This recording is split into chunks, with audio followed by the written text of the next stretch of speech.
Hello, everyone. This is Tom Fox. I'm the Compliance Evangelist, and I'd like to welcome you to this special 5-part episode on ethical culture. This 5-part podcast is sponsored by Affiliated Monitors. Founded in 2004, Affiliated Monitors provides professional independent integrity monitoring and ethics and compliance assessments nationally and internationally and across almost all industries. With its knowledge of effective ethics and compliance programs and cultures, Affiliated Monitors is respected for its work as the corporate monitor on matters ranging from multinational corporations to small and mid-sized companies and even individuals.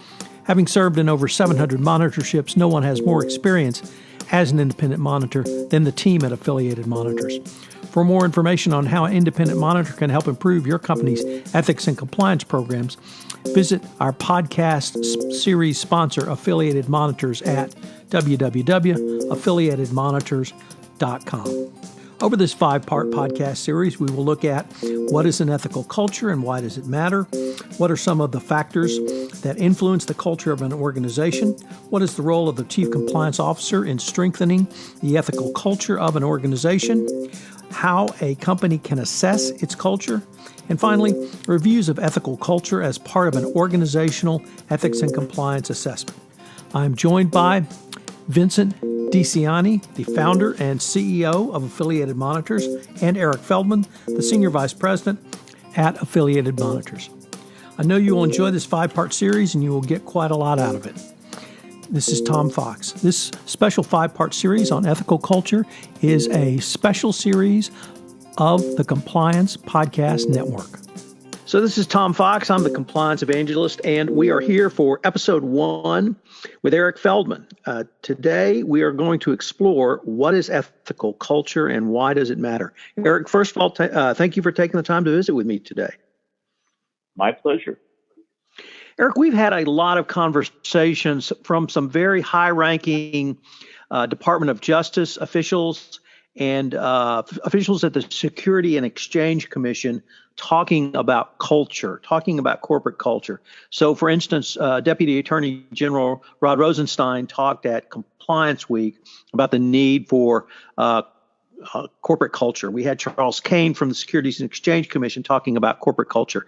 We had Jay Clayton, the commissioner of the Securities and Exchange Commission, talking about corporate culture. We typically don't have the number 1 at the SEC and the number 2 at the Justice Department talking about corporate culture. But that's something you've been talking about for quite some time. So I was wondering if we could just start with your views on why corporate culture matters.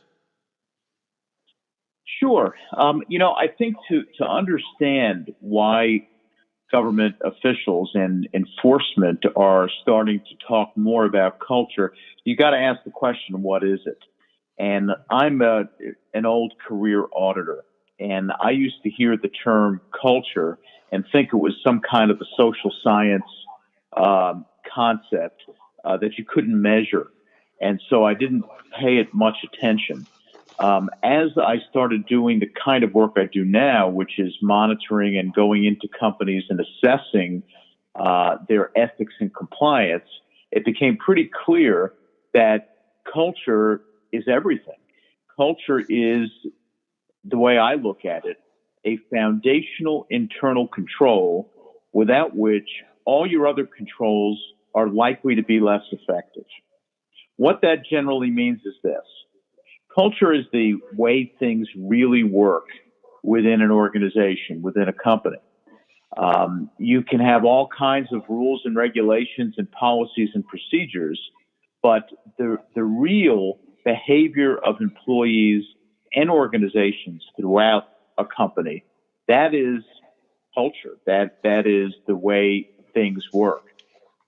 Typically, it's reflective of the core values of the company, but that's only if the company spends the time and effort and know-how to operationalize those core values throughout the organization.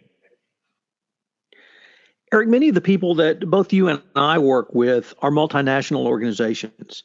And as difficult as it may be to find one culture in the United States, it's going to be exponentially more difficult to have one culture across an international organization, even if that organization has an English-only language policy. So how do you first identify the subcultures within a single organization, and then try to infuse some basic or one basic culture in that organization? Well, you can't force one uniform culture throughout an entire organization because you're dealing with different inputs. Culture is made up of all the different people that work for that organization, which means that it's going to differ by necessity based on population and geography. If you're dealing with even parts of a company in various cities in the United States will have different cultures, never mind operating in various parts of the world. That's going to impact how people look at things, how they behave, how they view the rules in their company and the need to comply. And that really is the linkage between culture and compliance, is that it drives ethical behavior. Also, every employee that you hire, every merger and acquisition that you might have that brings another culture into your organization has the tendency to change it. And you want to have a change for the better, not the worse. You want to bring in a culture that is positive, a culture that is committed to integrity and ethics. That's why M&A due diligence is so critical, because you don't want to dilute the culture of the organization. Cultural systems, there are different kinds of cultural systems that impact a company, and a lot of it has to do with location, language, rituals. Heroes and role models are another informal mechanism for building a particular culture that is committed to doing the right thing. And although you have subcultures throughout an organization and throughout the world within your single company, the key is to have some overarching key themes of that culture being consistent with the core values.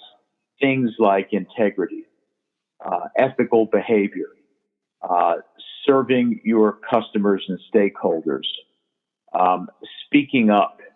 Having a speak up culture is a critical aspect of having a strong ethical culture. But then you also have formal cultural systems and processes which also impact culture. Things like your hiring process and who you hire and how you do it, how you train people, what the performance management systems are like, and whether they're consistent with the culture and incentivizing the right kind of behavior. And do you hold people accountable for building that culture? Interestingly, though, people always talk about tone at the top. That implies that there's a need to ensure the right kind of culture in the organization. But tone at the top is no longer enough. And kind of underscoring some of the enforcement chatter lately about culture is a belief that tone at the top is not enough. You have to have tone at the top, mood in the middle, and buzz at the bottom of the organization. Because people in a company are influenced more greatly by their immediate managers in small groups than they are by a kind of a faceless CEO that might be 5,000 miles away. Eric, how do you, we'll get into some of the assessments Affiliated Monitors does in a later episode, but is it, when you go into a company, is it clear to you, or is it obvious when a company has not aligned the espoused culture with the core values at the bottom of the organization? Yeah, it is. It's pretty clear, and in fact, we've gotten so used to doing these kinds of assessments that it really doesn't take long for us to figure out that there is a disconnect, a misalignment between what the organization says in its core values and what it does and what its employees think. And critical in that, and we'll get into that later when we talk about assessment, it's very simple. Talk to the employees.